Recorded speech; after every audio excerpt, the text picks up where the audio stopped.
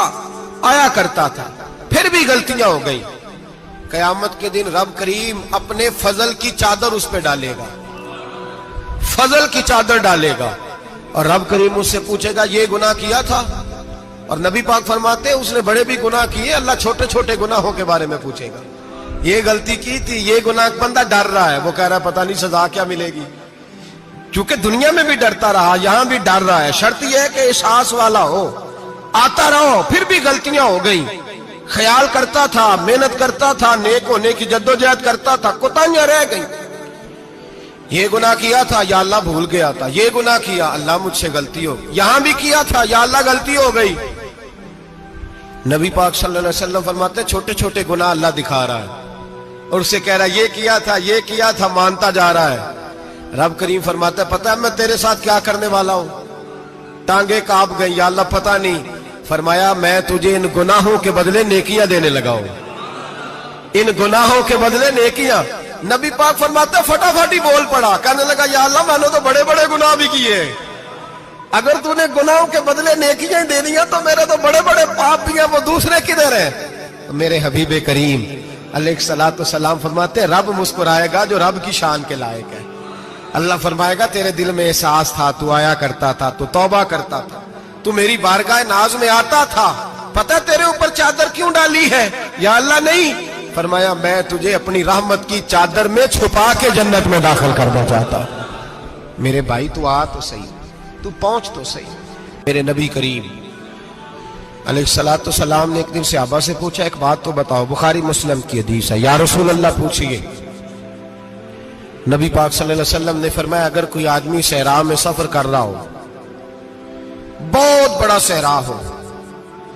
اونٹ پر اس کا سفر ہو اور اس نے اونٹ پر کھانے پینے کا سامان باندھا ہو، پیسے بھی رکھے ہو، پانی بھی رکھا ہو، تھک گیا سفر کرتا کرتا، درخت کی ایک ٹہنی کے ساتھ اونٹ کی نکیل باندھی اور درخت کے نیچے لیٹ گیا آرام کرنے کے لیے۔ اللہ کے حبیب فرماتے ہیں اچانک اس کی آنکھ لگ گئی، جب جاگا تو اس نے دیکھا کہ اونٹ تو غائب ہو گیا ہے، اب نہ کھانا ہے، نہ پانی ہے، نہ پیسے ہیں،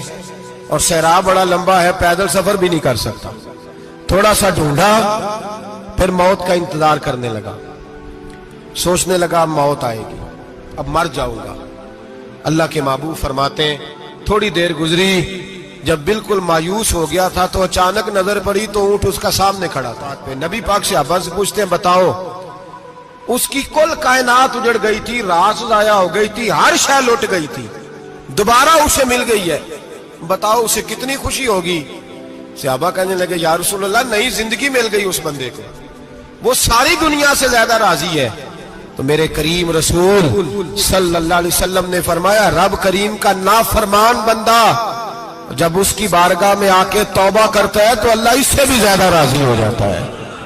نافرمان جب آ کے کہتا ہے یا اللہ معاف کر دے، آئندہ نہیں کرتا، میں اللہ تو راضی ہو جاتا ہے۔ اور حبیب پاک علیہ السلام فرماتے ہیں وہ اتنا کریم ہے، جب بندہ اپنے رب سے صلح کر لیتا ہے، توبہ کر لیتا ہے، تو اللہ زمین کو کہتا ہے تو بھول جا میرے بندے نے گناہ کیا ہی نہیں، آسمان سے کہتا تو بھول جا میرے بندے نے گناہ کیا ہی نہیں۔ پھر رب کریم فرشتوں سے فرماتا ہے کہ مٹا دو جو تم نے لکھا تھا، میں نے اپنے بندے کے ساتھ صلح کر لی ہے۔